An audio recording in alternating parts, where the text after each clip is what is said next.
y'all, and welcome back to another fan mini episode of Catch That, where we get to know our friends through their favorite R&B songs. I am Naturally Elise, and that's my bro, JR. and we are the R&B representatives. We somebody, yeah, R&B representative. That's what it is. I am somebody. Yes, indeed.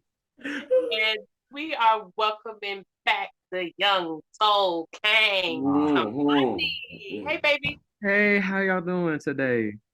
Good. Good. I'm feeling all right myself. Yeah. I feel like So we're gonna jump right into it. What song did you pick to talk about with us today?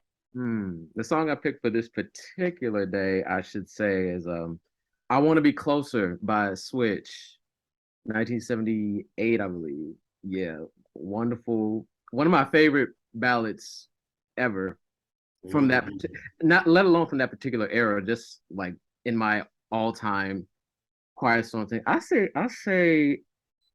oh, when was the first time I heard it? So I do recall hearing Switch for the first time. I want to say it's around 2010, I should say. And that was also the same night that I saw the Jackson's miniseries. Like it come on TV1 like some random night, as it always does. And after they played that, they played the unsung episode for The Barge.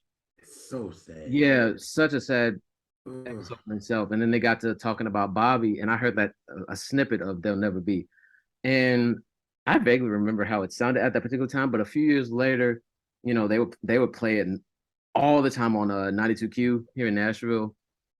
And every time I would look forward to hear that song. Every time, when I would get picked up from school, I was like, when this, especially like dun dun dun dun, dun la la la la la la. That would be my part every time I would hear. I was like, yeah, I just anticipate for that part every time it comes on. So that's my first memory of Switch, and they will also play it during the Quiet Storm too with Mel Devon. Mel Devon was running the Quiet Storm at the time, and yeah, well, love Switch, and then later on I discovered, I Call Your Name, some of the essentials by them, but when I made my Pandora account back in 2014, 15, I had my Quiet Storm radio going on, and they started playing "I Want to Be Closer," and I was like, "Oh, this is not." And it was well, no. I think I made a Switch radio because I really love me some "They'll Never Be." That was like one of my favorite songs at the time.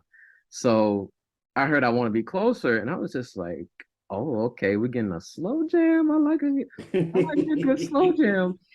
And like I love the vibe of it. Like the intro just it's like a nice, it's almost feel like on some Me and Mrs. Jones type stuff. Like that's the I that's can't that win type with of this thing. young dude. That type of thing. So like, but what really knocked me out as a 15-year-old, no, I was still 14, as a 14-year-old was when them harmonies came in. Oh my god, like it wasn't even like regular harmony. It was just like it was like very close knit, almost like barbershop type. Like I'm a sucker for vocal groups and vocal group harmony. So like, girl, I'll be the man you want me to. Oh my goodness. Yeah, Oh my god. yeah, No, yeah. I was in it. Went on. So like, you know, just the oohs and the ahs, and then how the song is arranged, and find out Jermaine Jackson not only wrote it, but he just discovered the group, basically. So like that was cool. And then later finding out that that first voice you hear, the first lead voice, is the brother of James Ingram, Philip Ingram. So like I was just learning from there. I think that was a song like those Ingram brothers, like those guys, singing brothers. Philip, Period. yeah, like Philip Ingram, James Ingram, God rest his soul. Like Yeah. those are some bad brothers right there. So it was. I think one thing about when I Want to Be Closer was I love, you know, since I say I love vocal groups, I always like that 1-2 punch dynamic with the falsetto and then the rough house tenor like a David and Eddie. I'm done. Yo, like real, like yo. You get what I'm saying? Like a Walter Williams and a Eddie Levert, like that. Yeah. That balance, you know. Yeah. So it was good to hear Philip's voice with that. So you know, it was anything like I was hearing with the "There'll Never Be" or "I Call Your Name," but with "I Want to Be Closer," you got this other guy that has a chance to shine, and then you still have that familiarity with with what Bobby would do. So Right. like that was real cool dynamic, and it is just so smooth, just top tier smoothness all around. Like even though you should know how I girl, I love this so. Like oh my goodness, just top tier balladry. Honestly, I love it so much. So I heard this song a lot because they used to play on the oldie station all the time. We had a So let me tell you here, we got a really good oldie station because you listen to some oldie stations and they kind of play the same 50 songs. Yeah. Mm-hmm. Right? Yep. But here, like it was deep cut, B-sides and all kind of stuff. So it was really quality oldies R&B radio here. Okay. I don't know how it is in other places, how good or bad it is, but I do know there's some that play the same 50 songs. Right. Like even the white oldie stations play the same 50 songs. Yeah. Like okay. Multi-genre thing. Like that's not even an R&B issue. That's just issue. Right. But like, but yeah. So I used to hear this song quite a bit, and the part that you sang, that's what I'm always waiting for. That's what I want. Oh yeah. Like it's so great. And then it has different subtle tempo changes and things. I really right. And then I'll say like another thing, like, the unfair thing about singing at a bar song, it's gonna be high up there. They're gonna be singing up in the clouds, and you can't sing along to that to some extent. You can't match what he doing. So like I'm glad that Philip came in and he did something that was manageable, at least for me. Because my range, I'm tenor baritone. Like I can't do all that. I can't go out there. So like so I was glad to, even the backgrounds, like being able to sing that along with that. Like it's such a sing-along type of ballad too, that really it just puts me in a good mood. So like it's a song make you sway. Yeah, make you sway, yeah. And I'm trying to think. Yeah, just like I said about the dynamic, like and Bobby comes at you so unexpectedly, just ooh, ain't gonna waste more time wishing you were mine. If it's what I was like, you better come on with the confidence. I love it, Bobby. I love it. So this is actually my favorite Switch song, period. So I was hyped when you put this on. You know what I'm saying? Like this is my favorite song, and I give Jermaine a lot, to be honest with you. I do. I give him a lot, and at least go at it about it, because that's the Jermaine lover there. But this song, he knew what he was doing. He knew what he wrote. He knew what he produced, and then he's doing backgrounds on it with them. Like, and you can hear him. You can hear Jermaine. You can hear him. I was just like, he actually the main person I hear. Yeah. I can hear it now. I remember hearing it for the first time back then, and I was like, I was a kid. I was like, that's the man.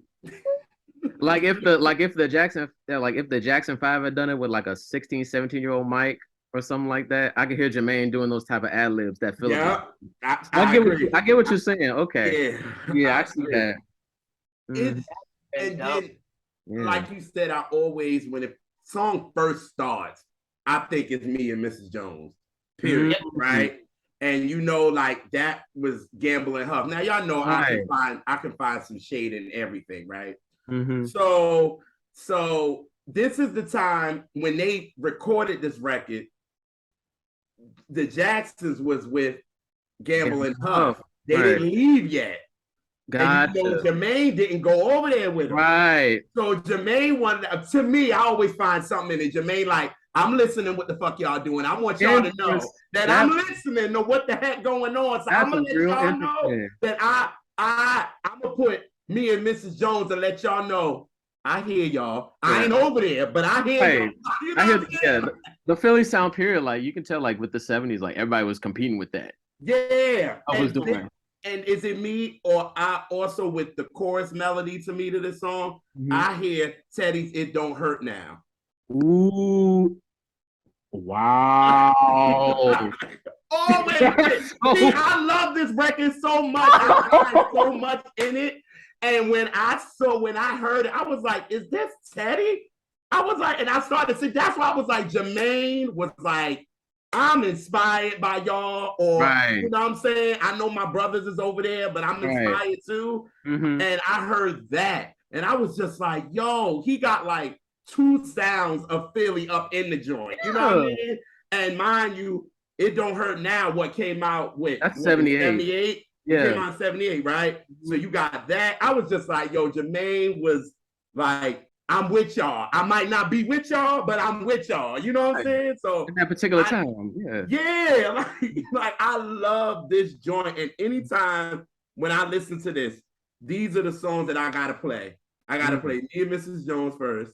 I gotta play I Wanna Be Closer, It Don't Hurt Now, and Bobby Brown's Girlfriend. Ooh. You know what else has kind of a similar melody? That's the same thing. For some reason, I think about Natalie Cole. I Got Love on my mind. I hear that song. That's the first song. And Natalie was hot during that time too. So like, I can see that too. Oh wow! Connecting them dots, yo. Like I love so well. My yeah. And then it was just like, and like you said, I like this song because Philip gets to shine with Bobby. Yeah. And I think you needed that grit with this type of song. Because we all know Jermaine can sing. People be hating on him for real, but Jermaine can sing for real. Yeah. And I think we obviously know he couldn't do, I would love to hear the demo. Because you know he couldn't have did no Bobby. He ain't got no range like that. You know what I'm saying? But he don't go high. Not that high. Right.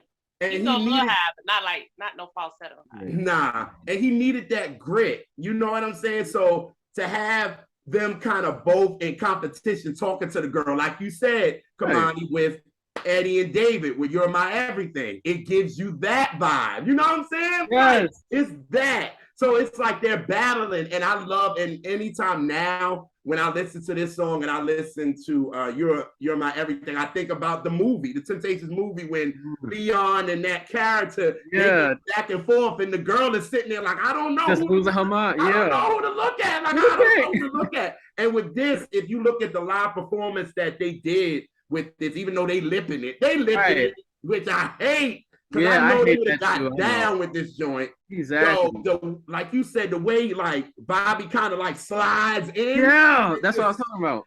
That shit. I was like, go off, Bobby. Like he was such a talent, yo. Like underrated. For real. And like you said, their unsung is so sad. Like it's just, and that dude was so talented. But to have Philip and Bobby shine on, and then that damn horn on this. Y'all know I want the saxophone. Get out that. Okay. I'm surprised you waited so long. All right. Just the fact that it opens with the horn, like you can't escape the horn. It opens with the horn. Like it's letting me know, Junior, you're gonna love this song, JR. You're gonna love this. Like it's like, and the way that comes in, and the way that what was his name? What was the guy's name that played it? Eddie Flulin. He was the one that played on Forever Yours on Janet's debut. God, really? I know that. Yeah. So it was like, yo, look, I had to know who the hell was playing this damn horn on this, because they going the hell off. Just like, boom, you know what I'm saying? And just then Philip comes in, and then Bobby comes in, and then them harmonies, like you said, it's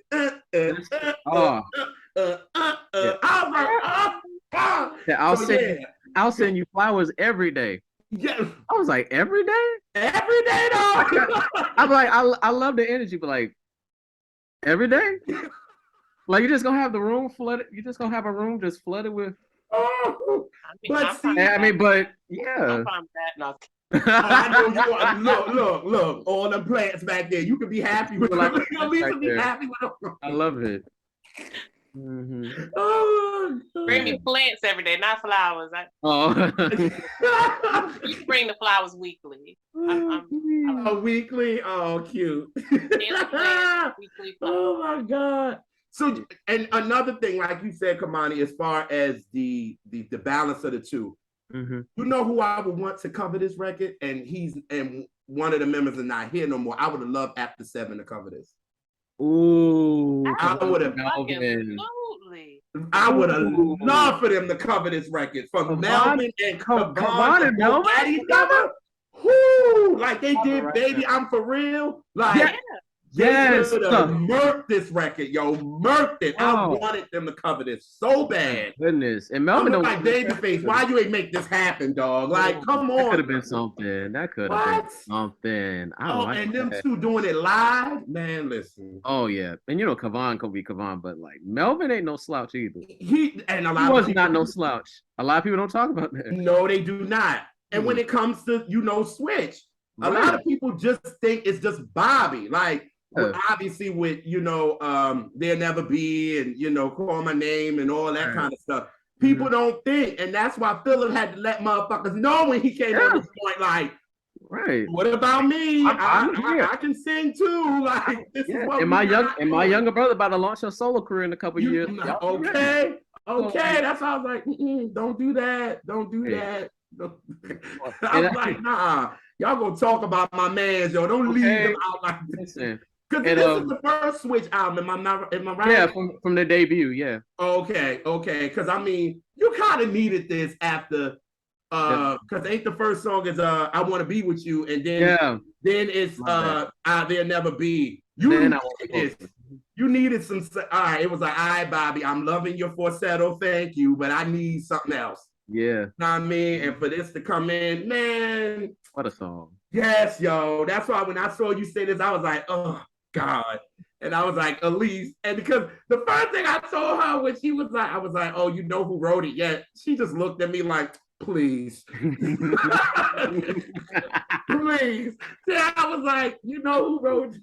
But you know what? Maybe it took Jermaine coming in and writing that song, because the song where Bobby's the star, he also wrote them.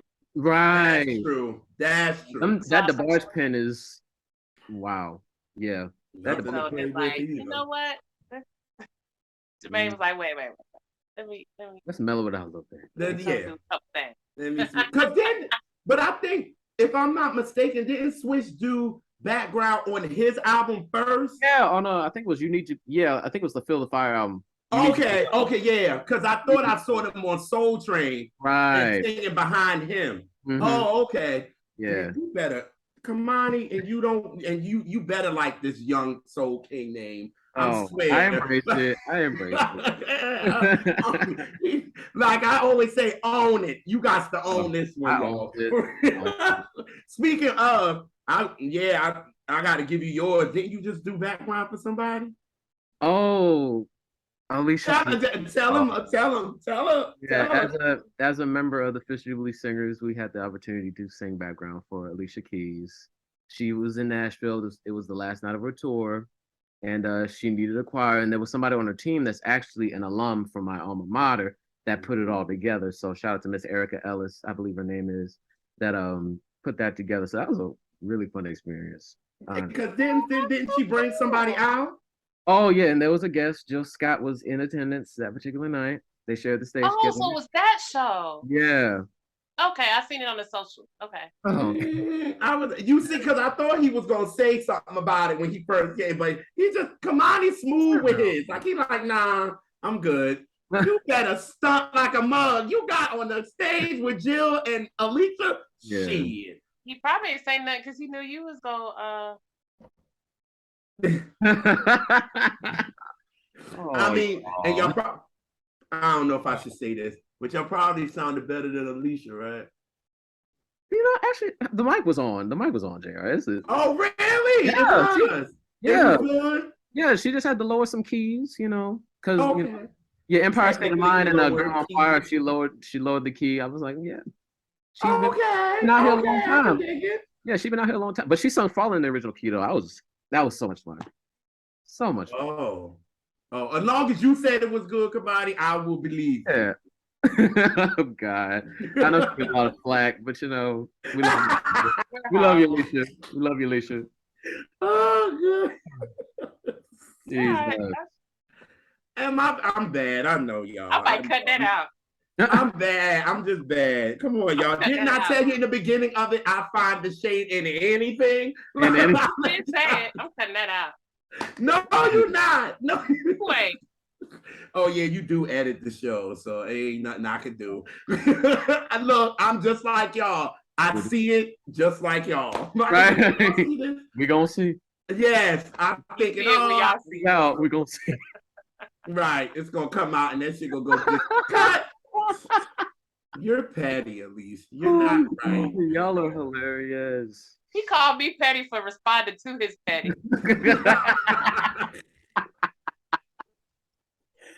Right. Y'all, I'm happy, y'all. It's a good Friday, y'all. It's a great Friday.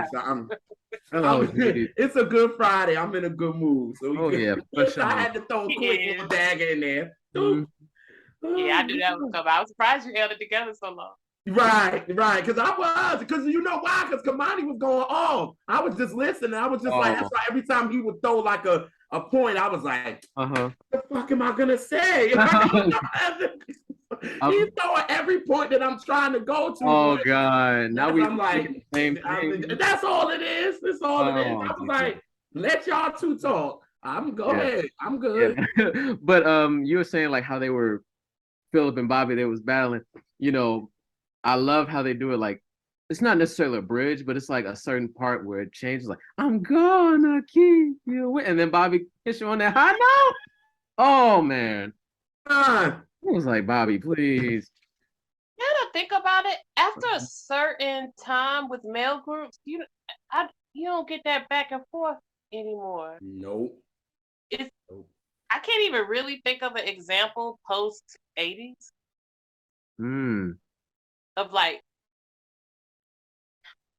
The only one that did it was After 7. Yeah. That's it. Yeah, After 7, Casey and JoJo. Yeah, Casey. Yeah, they did. Casey and JoJo did. That's it. Yeah, that's about it. I think. Because even Boys and Men didn't do that. Boys and Men didn't, like they were respectively but but in they the were 70s, like. You got a lot of that. Yes, you did. Yeah, that was in the 70s. It was passionate love in the 70s. Multiple people in groups sang lead. Yeah, that's true. And that is something that got pushed aside where it was one main lead person. Right. And, you might occasionally get. I think the only other group that I can think of, like Blackstreet, you got multiple leads. You got multiple leads. With, what's Drew Hill? Yeah. Oh yeah, Jazz Cisco. Yeah. But the fact that we have to pull teeth to kind of think of it. Yeah, it's kind of wild. It's not that many. And then forget about the 2000s. So that's the element of it was a rap in the 2000s, unfortunately. 62 of that back and forth. Yeah. I miss that, yo. I miss that battle. You know what I'm saying? That showed that motherfuckers can really sing. Right, give me what Eddie and Walter were doing with Stairway to Heaven. Like around that, Don't You Want to Go, man? That's what I need. Yes, exactly. Like, especially when they doing that joint live, yo. Oh, Eddie loses it, and see, that's kind of like what me and Elise. Eddie loses it, and it's like Walter's like, okay, I gotta smoothen this out here. All right. Yeah. So we know which one I am. Right. Oh, geez. I hate you, but you're right. But and it's like, we don't have that no more, yo. And it's just like this song was just it hits my soul. So every time I listen to it. And maybe Jermaine was writing this to Hazel at the time. Yeah. At the time. I can see that. Because if you look on like Discogs, I saw that she was actually co-executive producer of this single. Oh. Yeah, like when I went on Discogs, I was like, Hazel Gordy. I'm like, oh, Barry and them gonna find some way, Yeah. somehow. Some way, somehow. You okay? I'm like, what that girl do? Come in the studio and change the knob? Hey, Sean. But anyway, I've had enough. Hilarious. This song is great. I love this record. It's amazing. And look, I turn it back to y'all. Oh, jeez. I'm dying because Kemani trying to get Kemani not they watch this and be like, Kemani, you accepted this. No more singing engagements for you. I'm not trying to do that. Kemani does not, anything that comes out of my mouth, Kemani will never, no, he got nothing to do with it. Now, Lisa, on the other hand, we're together. It's the R&B rap. She got to accept this. No, I don't. Yes, you do. What I say on the shows, the opinions of JR do not necessarily reflect the opinions of the R&B representatives. And it does. And it does. Don't play with me. Oh. You're so spicy today. I know. I don't know what that's about. I don't know. But I felt good this morning. Like, okay. Yeah. But I got a little spice. I got a little paprika a little bit, you know. A little spice, like Lucia. Okay. Oh man. Good one. Sorry, Kemani. I'm sorry you had to deal with this. It's okay. I'm sorry, Kemani, you have to deal with this today. Oh, it is okay, y'all.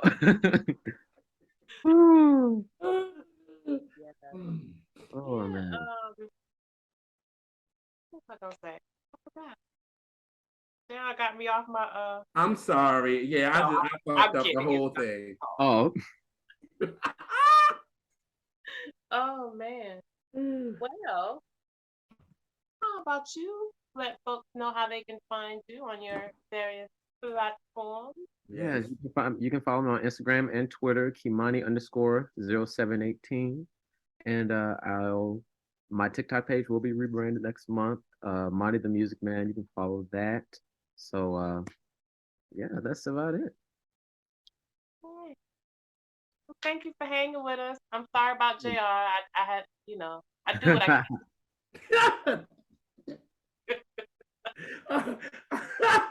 It's That's Friday. why I put him in his crate so he can. Oh god. But yes, thank everybody for watching, hanging out with us every week. Bring your friends, subscribe, like, share it with some folks, and yeah, we'll catch y'all on the next Catch That. Yay.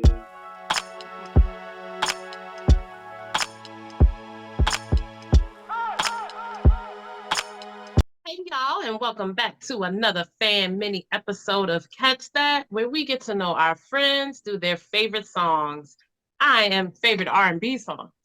I am Naturally Elise, and that's my bro, JR. And what's up?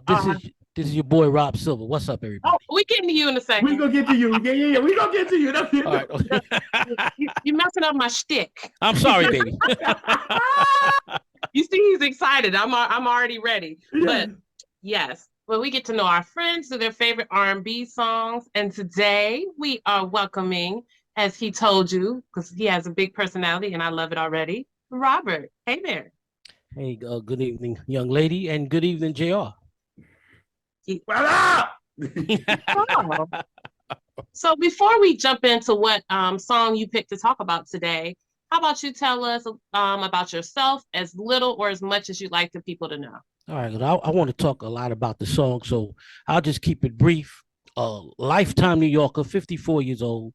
I have several podcasts that I do.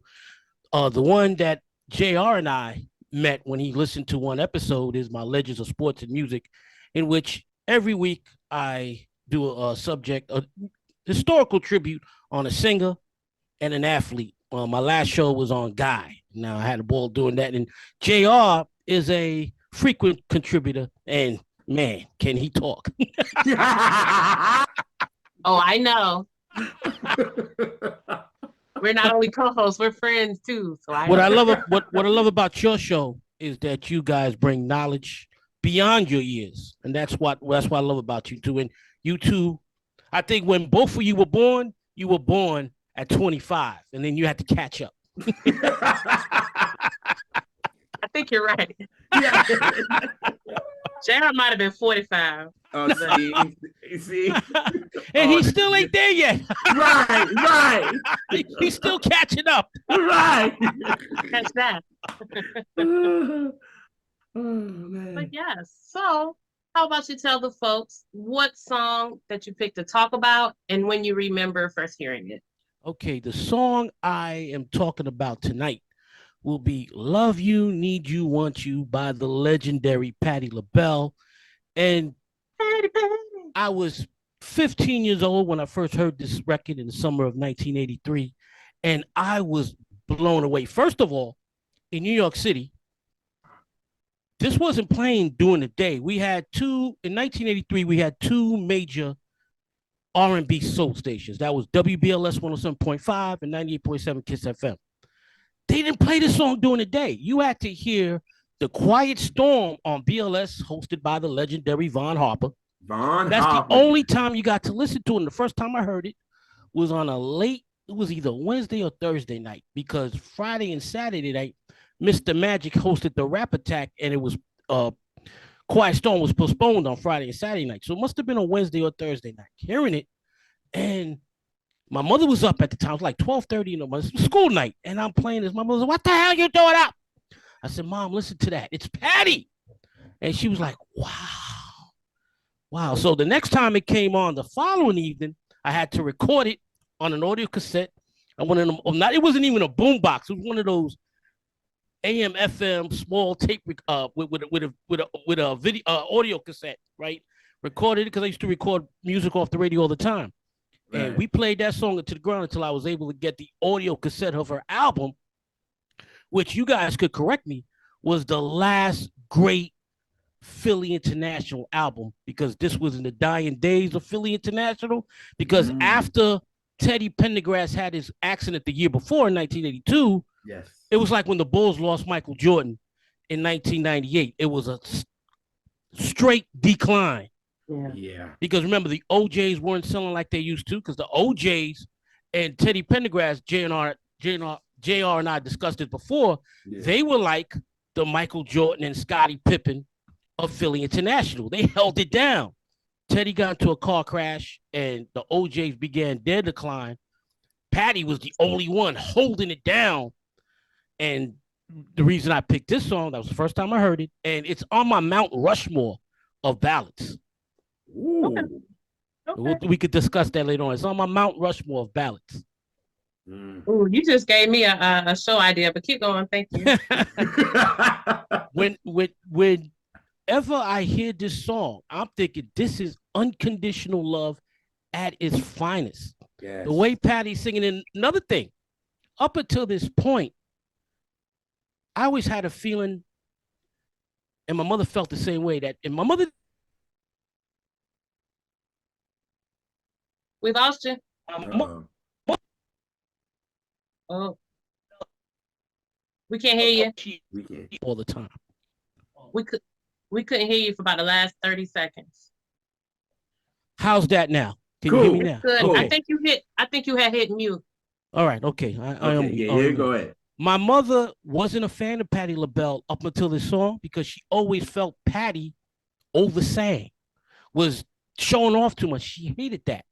When she heard this song, she's like, Patti is singing, but she's not overdoing it. She's holding back, and it makes the song even more beautiful. And my mother's like, you know what? I love this song, because she hated You Are My Friend, because she felt Patti was, she was showing off. My mother hated that. You know what? It's a lot of older women I have heard that do not like Patti. Yeah. One of them was my grandmother. And I think it's because of that. And it was for, no, it was. It was for that exact reason. Yeah.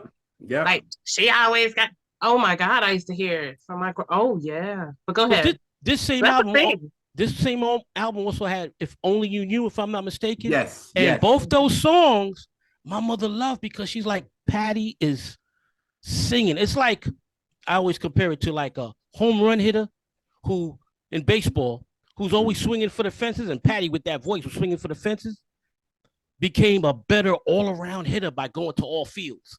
And Patti, with those 2 songs on that album, proved her versatility. She didn't have to show off because we know no one's out singing Patti, as Diana Ross found out a couple of years later.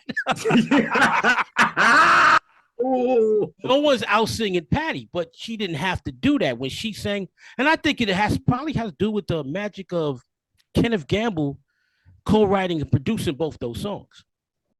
All right, so when I heard this song for the first time, I knew that I loved it because it reminded me of the OJ's "You Got Your Hooks in Me," which y'all know is my favorite OJ song. Yes. I love that record, and it had the spirit of Bunny Singer on it. It did, because it reminded you of like Sunshine. It reminded you of like Who I Am. It reminded you of Let Me Make Love. And when you first hear the intro of this, it gives you got the hooks in me. So I'm ready for Eddie to say, I just can't understand. Like, I'm waiting for that. Because when I hear it was your hooks in me, when I hear that, at first I be thinking Patti about to come in, and I'm like, oh no. And then it's like, duh, you know. Right. And the songs do something different after that, but that intro, right. That's Bunny's, like, that's his signature, yo. Like, you know, when he wrote something, you know what I'm saying? He always be writing these love joints like this, like some vulnerability, you know what I'm saying? And you know what I'm saying? Like, he's giving these songs to powerful vocalists like Eddie, Patti, and Walt. Eddie, like, for real. Like, so, like, when I heard that, I was like, okay, Patti with Philly, because I didn't know, mind you, I'm young. I didn't know she was with Philly. Right. I didn't know she signed with Philly until I got older, and it was like, oh, so she signed with Philly, like you said, bro, when the time with Philly was on the decline. You know what I'm saying? Like, the reason, JR, the reason you probably didn't know that she was with Philly, because by the time you started listening, Philly was done. And even back then, when the record first came out, they didn't emphasize that she was a Philly international artist, because she had already established her career before she signed to Philly International. That was a second album with Philly International. That was sort of like, remember I made the Bulls comparison, right? Yeah. She's their Dennis Rodman. They pick her up and they get some life with Dennis Rodman. The Dennis Rodman of Philly International. But then Right. You right like shit, because this second album is when they finally got it right, to me. Yeah. They got it right with this album, because that first album they did with the spirits in it. What was it? Over the Rainbow was on that album? Yes, that was the last song. Yeah. And I think they realized that the first 4 songs needed to be mid and balanced. Right. Like, Patti don't need no up tempos, yo, because I compare Patti to Luther when it comes to up tempos. I'm not a fan. Give me the ballads. Give me the ballads. Give me the. I'm a ballad dude. I'm not really Whitney with her up tempo, and Luther and Patti. Feels like another one. I don't feel like another one. I don't agree with you on that one. I understand. I'm just saying. No. I agree with the dude. I know, but I agree with the Patti part, but not the Luther part. Because I like Luther up tempos. Now, do I prefer the ballads? Absolutely. I'm not a fool, but I do like. I ain't deaf, but I actually do like Luther up tempos. But the Patti ones, they kind of come. A lot of times they come off corny. And forced, yeah. Oh yeah, Luther's up-tempo songs are much better than Patti's, without a doubt. Oh yeah. Absolutely. Never too much is I can hear that anytime. Right. And I think that's what my problem is when it comes to Patti. Like, I'm like, y'all, just give her ballads. That's all Patti needs. She needs an album full of ballads. Like, just give her that. And that's what they did with the second album. Yes. It's like, just do that. Like, and it works with songs like this, but I think the first album, they had to kind of get it, because obviously me and Elise talk about this always on the show. This is between 1980 and 1983, when that experimental sound was happening. Nobody didn't know what sound to go to. Yeah, because disco had died. Disco had died. Yeah, so they were looking for that new sound. So the only people that was really rocking, that was really doing it, was Leon Silvers and Kashapp. Right. They were finding this sound like nobody didn't know. So a lot of these artists was doing these sounds, and it was like, ooh. And for me, I'm like, I ain't a big up tempo from Patti to begin with, because those first beginning albums, ooh, Lord, I'm like, y'all, why y'all do Patti like that? Like that, she didn't deserve that. Like about ballads, you know what I'm saying? But once Philly got to it, they was like, all right, I think we gonna know what to do with her. Because even on the Spirit, what is it? The Spirit in It got some gems like Love Lies. Yes. And what is it? Shoot Him on Sight. That's like my favorite song off that album. Yes. Yeah. So it got some nice joints. But then I think Gamble and Huff was like, all right, we got her this second album. What we gonna do? The first 4 is gonna be ballads. Well, the first joint is a mid. Like that's a mid. But the other 3, she did Love a Man, which a ballad. Ballad. Then, you know what I'm saying? Love, Need You, Want You. And then she does If Only You Knew. She killing you right there. Then she go to Body. That's a pow right there. That gets you. What? Let's talk about that 3-song run. You know, people always be like, "What's the 3-song runs?" That's a run. That's a run and a half. You know what I'm saying? Like that's what I always say about, I feel like about Patti and Boys and Men. Just do ballad. I'm not Boys and Men. Wrong. I mean Jodeci. Jodeci. Oh, fine with up tempos. And, I have never liked the Jodeci up tempo song in my entire life. You in the world didn't either. Hey, join the love train on that one. Yeah, okay. Join the love train for real. Come on, OJs. Right. Now that's a group that could do both. All right, that's a group. The OJs, they could do both. They could do both at a very high level. Yes. Yeah. And they had great producers that knew what and when, you know what I'm saying? So I think that's why it shows that another reason why Gamble and Huff is in my top 5 of producers of all time, because they got Patti and they got her and they knew what to do with her. They knew how to rein it in. And they lowered the volume, like I mentioned earlier. They lowered her volume. They got her in that perfect zone. Mm-hmm. Even though like me, Robert sound like me when I just be like, the volume, just yes. Yeah, because my mother was like, I can't stand her, until she heard If Love You, Need You, Want You. Just like, oh, she's singing. Yeah. Now she and Patti showed that you could do it in that song, especially. You could still be powerful and subtle and vulnerable at the same time. Yes, which is what she did. Right. Like you hear the song, you still hear the power, but she's able to rein it in. Yeah. Modulate it in a way that it comes out smooth, but it's still powerful. Like when she's more than I ever know. She's, oh my God, I'm getting goosebumps just thinking about those lyrics.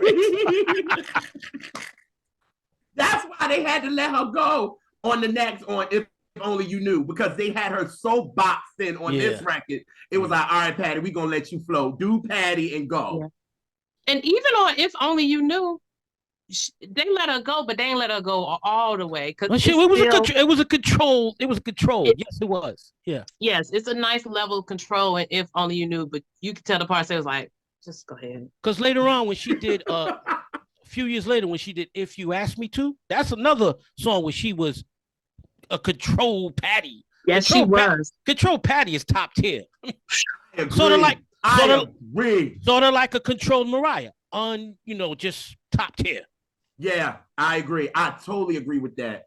Damn, you brought that, because if you ask me to, Patti is so like, and that is a Diane Warren joint, and we here at the R&B Representatives how we feel about her. But that song, she bodied it. You know what I'm saying? Yes. Like she really did. And to me, like when it comes to Patti, you love the dramatics because that's what we love about her. But do that live. You know what I'm saying? Like give me that live. Roll around on the floor, do all you want, but on your songs, be subtle with it. And that's where you can be live and do what you want. That's what Whitney used to do. That's why I don't knock her career like that. Because as much as I used to be like, yeah, a lot of her songs weren't for us. She said, I'm gonna do that on the record, but when I go live, I'm gonna eat this shit. Like I'm gonna go nuts with it.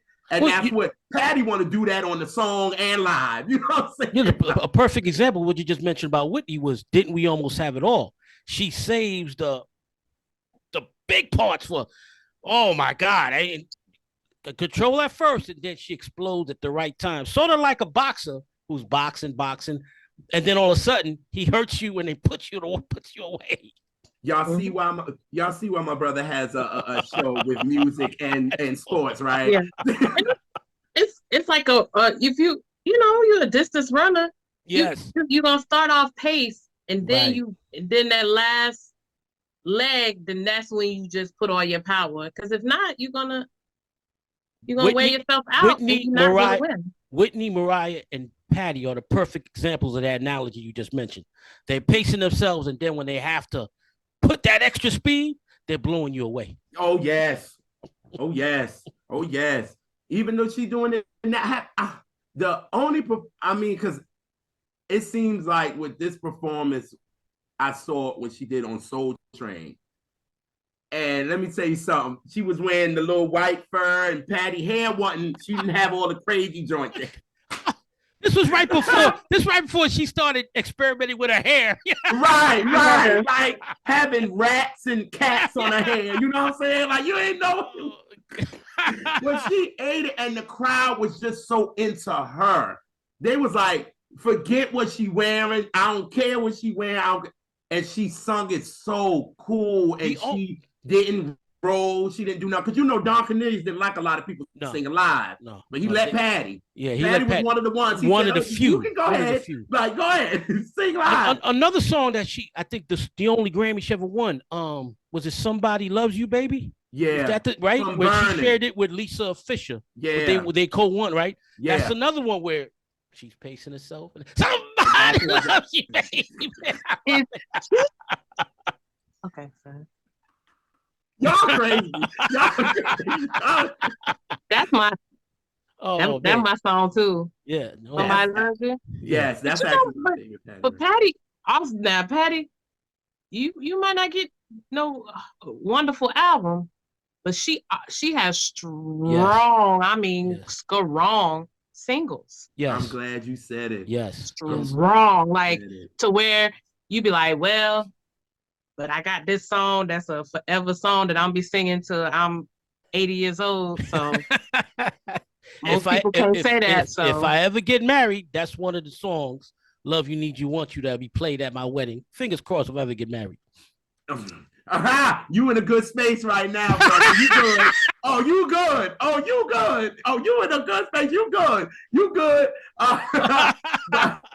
But you see, how did y'all feel about, speaking of this record, how did y'all feel about Kelly doing it with Nelly? I loved it. Okay. And then they put her in a video too. Now that's respect. That's respect. And you know what? Probably because Kelly grew up in a music family, right? With her uncle being Matthew and the whole nine. I think that was her way of paying homage to Patti. Because to be honest with you, I don't think it would have been done any other way. I loved it. I did too. I think Kelly did great on it, and putting Patti in the video with them was just that. That's how you pay respect. I wish this younger generation can do that now. You know what I mean? Because that's how you do it, yo. Kelly, get your ass inside. And another thing, family, I wish Patti would have acted more because she was a natural actress. I loved In a Different World. And Out All Night. I loved her that. We might be an amazing actress. I wish she acted more. And I know it's her decision because I'm sure people, especially after Different World and Out All Night, they were sending her scripts. I guess she just didn't have the time. Yeah. She bodied Adele. I don't see anybody else playing Dwayne Wayne's mother. She was great. And the chemistry with her and Diane Carroll. Harpoon Cobbler. Harpoon Cobbler. Yes, that's a yes. Let me tell you something. I only eat it if she made it. Right. When I'm gonna get it, I'm at least trying one time. Yes. But one thing about Patti is she one of the originals of the artists that not only were a singer and an actress, she kept a cookbook or a book out. She was always making appearances on the talk show circuit and every she's like very she had her personable. hands She's in got a a lot. lot of charisma. Yeah. I'm surprised she never had her own talk show. Probably because she's busy. I think she would have been a better talk show host than Queen Latifah. That show was horrible.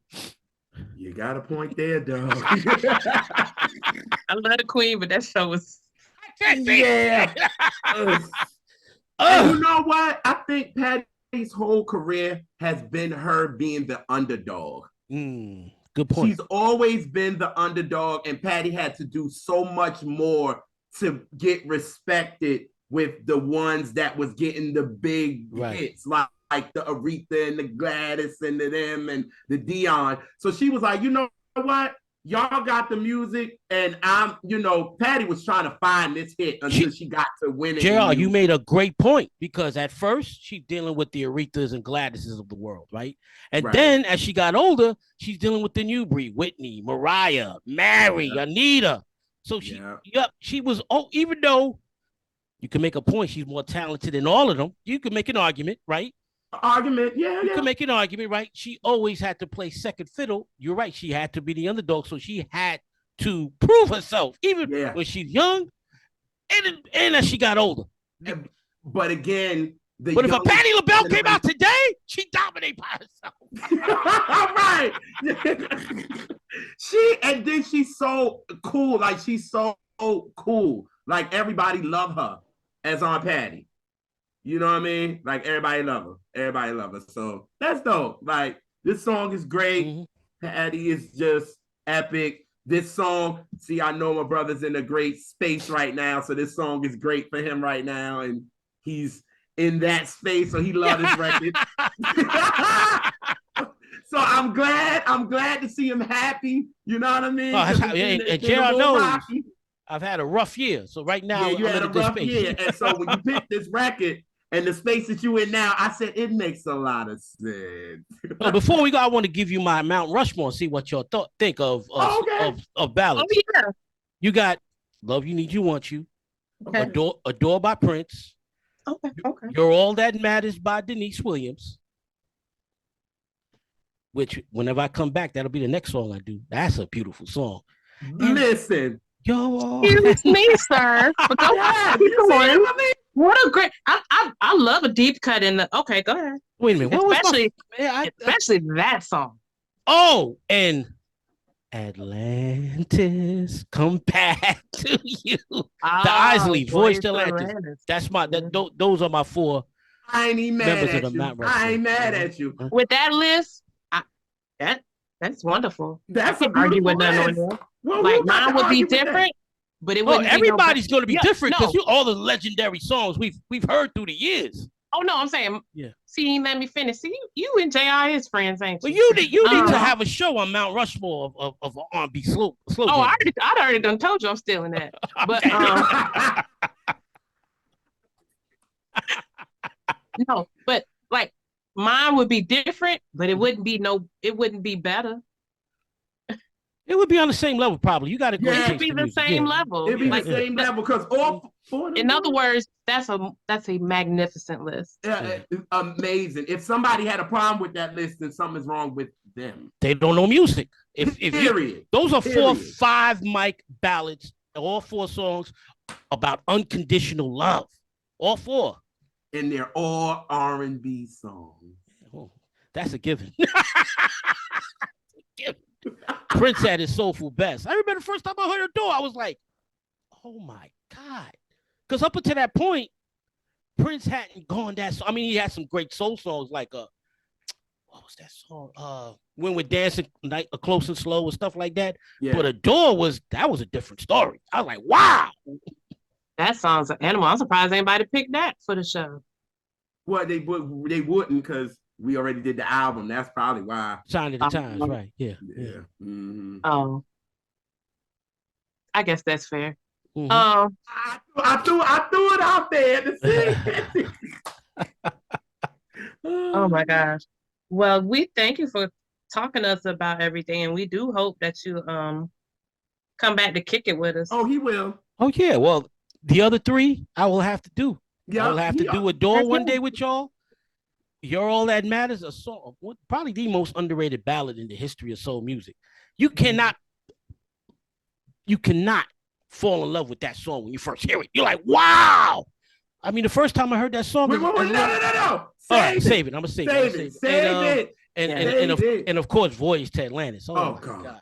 Oh my God. Ronald. I'll talk about flowing. But no, that's Mount Rushmore. That is definitely going to be a topic on our live. We never could think of. We don't do a lot of lives anymore because we be like, we ain't got nothing to talk about. It's a great topic for y'all. Yeah. Oh, yeah. Y'all could do a 7-hour show on that. Rotation. Listen, that's a 2-hour show right there. So it's like, period. Yeah. Period. So you just did something. You didn't even know you was coming to do something. You just did something. Right. We put it in the universe. We put it in the universe, young lady. Yes. I appreciate it. I really enjoyed talking to you. And if people would like to find you, and if you want to be found, where can they find you? On Twitter at Robert Silver 5768. I will spell it out for you. Everybody can spell Robert.